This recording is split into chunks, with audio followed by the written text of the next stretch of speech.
Good morning and welcome back to 10-Minute English Cafe. It is Thursday, August 20th, 2026, and our first story is Alpine, a fresh pine-like drink trend. Good morning. That flavor would stand out from my usual cafe order before the first sip. Exactly. Today's keyword is stand out, spelled S-T-A-N-D-O-U-T. It means catching attention among other things. A forest-like drink menu would do that. I would want one curious friend at the table. We will meet genepy, amaro, and pine syrup as examples within the Alpine trend. Two mysterious names and one syrup I can picture. My brain has marked the first two with question marks. Then we have Demis Hassabis pre-reorganization proposal for an independent body to evaluate frontier model safety. That feels serious. A separate safety body could stand out because it changes who does the evaluating. Finally, rescue pug Ginny Lou won the 50th World's Ugliest Dog contest at Sonoma County Fairgrounds. That title grabs me, but I also want to know what the event is trying to celebrate. We will hear about its adoption awareness purpose, a $5,000 prize, and a limited MUG Root Beer can appearance. Playful and caring in one story, that stands out in a warmer way. Before we begin, if you are new here, we turn real news into natural English conversation every day. We react like real listeners and keep unfamiliar ideas moving one clear step at a time. If that helps your listening practice, please subscribe and spend the next 10 minutes with us. Coffee ready, curiosity ready, and no pretending I know every name on today's menu. Perfect. Let us begin with Alpine and the flavor that makes it noticeable. Tell me what Alpine means before I picture a mountain inside my glass. In 2026 beverages, Alpine is spreading as a fresh, pine-like flavor trend, making an unusual profile newly noticeable. Alpine is unfamiliar to me. Does it describe the drink's flavor, or am I supposed to picture a place? Here, Alpine is simply the name for that fresh, pine-like beverage flavor trend. Good. Now I can taste the idea instead of taking a geography quiz before coffee. The trend names genepy, amaro, and pine syrup as ingredients receiving attention within that profile. Pine syrup gives me a picture. Genepy and amaro still sound like two guests I have not met. That is fair. Their role here is limited. All three are examples connected to this fresh, pine-like trend. Then my flavor map needs only 3 labels, not 3 long life stories. Exactly, and that map matters because the trend also grew while people searched for alternatives after a Chartreuse shortage.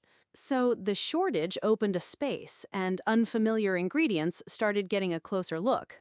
Right. The useful connection is the search itself, with genepy, amaro, and pine syrup among the examples now in view. Now the names feel less like a surprise test and more like options placed beside an empty spot. I like that. The empty spot explains the search, while the actual Alpine profile stays fresh and pine-like. My honest cafe reaction is curiosity with breaks. I would ask for a small taste before ordering a full glass. That caution fits a distinctive flavor. You notice it without pretending you already love it. I could say, that pine-like profile really stands out, without claiming everyone will enjoy it. Exactly. Stand out describes attention, not approval, so the reaction stays honest. That's useful. Something can catch my eye or my tongue while I'm still deciding. A noticeable flavor can create curiosity before anyone decides whether it suits them, so stand out fits without becoming a recommendation. That lets me keep my regular order in sight while one strange menu line surprises me. Alpine gives us a clear trend name, 3 ingredient examples, and an alternative search behind its rise. And it gives my regular order a strange new neighbor. I'm curious, but my eyebrows are still reviewing it. Before Google DeepMind's reorganization, Demis Hassabis proposed an independent AI oversight body for frontier model safety evaluation.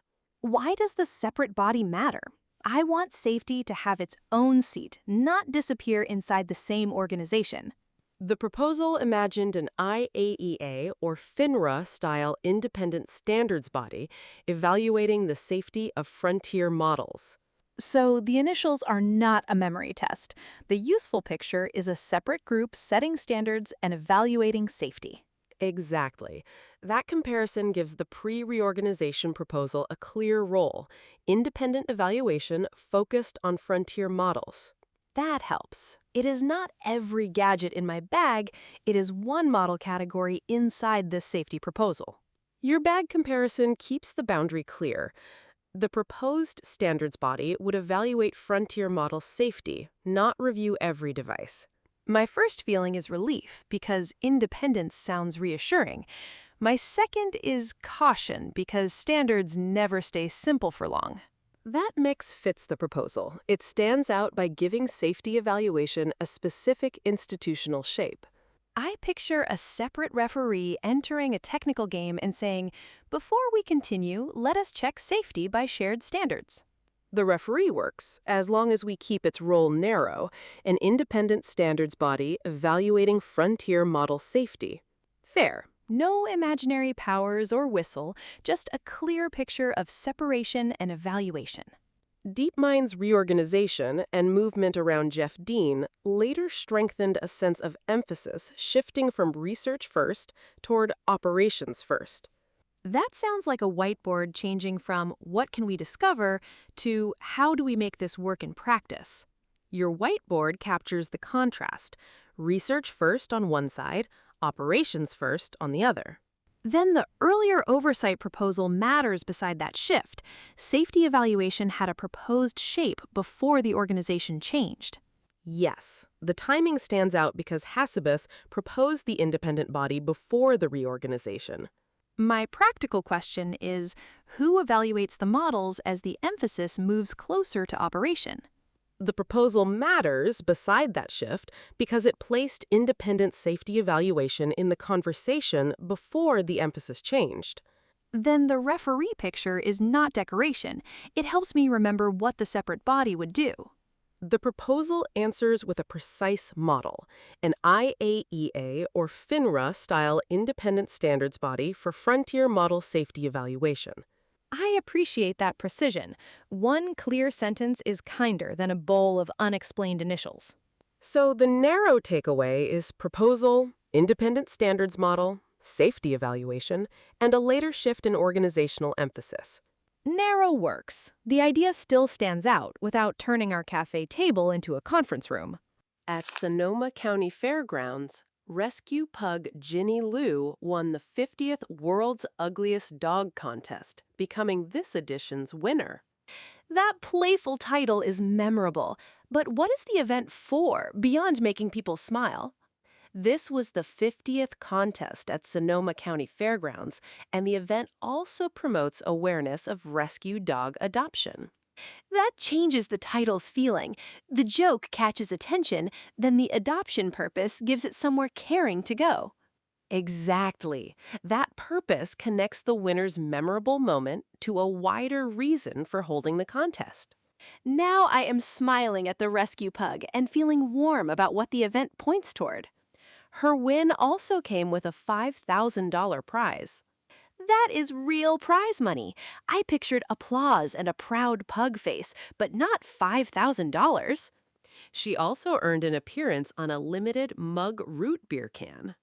A limited can with her face sounds like the grocery shelf giving her a tiny victory parade. Your parade image catches the fun side. The can appearance lets the winner stand out beyond the contest moment. I would notice it during an ordinary shopping trip, then want the rescue pug's story behind the face.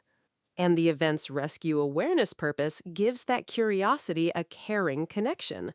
My first feeling is delight at the unlikely title. My second is warmth because attention turns toward rescue dogs. Both belong here. The title draws notice, while the adoption purpose gives that notice more meaning. It also makes me rethink the word ugly. The winner can take that label and still be the face everyone celebrates. That is the caring balance. Celebrate an unconventional look without making the dog the joke.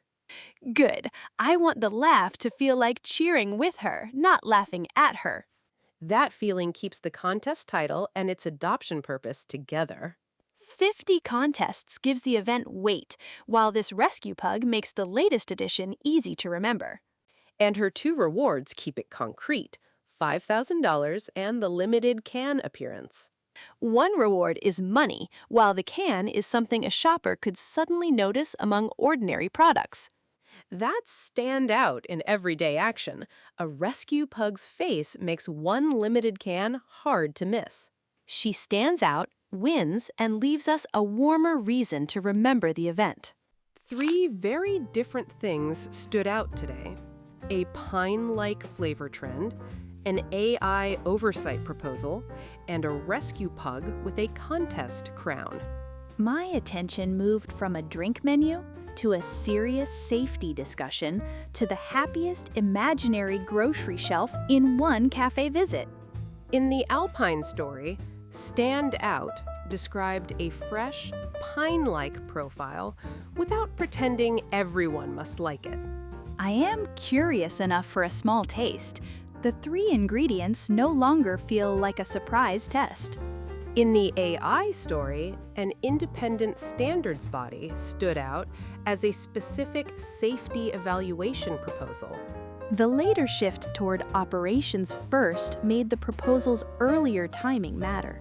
In the final story, an unusual title drew attention toward a rescue pug, 2 rewards, and adoption awareness.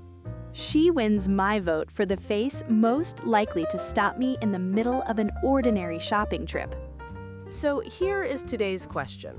Which story stood out most to you? Option A is the Alpine drink trend with its fresh pine-like profile and 3 named ingredients. Option B is the proposal for an independent body to evaluate frontier model safety. Option C is the rescue pug winning the 50th contest and bringing attention to adoption. Tell us A, B, or C in the comments, and add 1 reason in English if you want extra practice. I choose C because a rescue pug on a limited can is impossible for my imagination to ignore. I choose B because the idea of independent safety evaluation gives a complex topic a clear point of focus. And A may follow me to the next drink menu. Pine-like is hard to forget. Take today's phrase with you. When something stands out, it catches your attention, but you can decide how you feel after asking questions. That is useful permission. Notice first, ask a question, and let your opinion arrive after the facts. If this helped your English, please like, subscribe, and come back tomorrow. Have a good Thursday and notice what stands out in your own conversations today.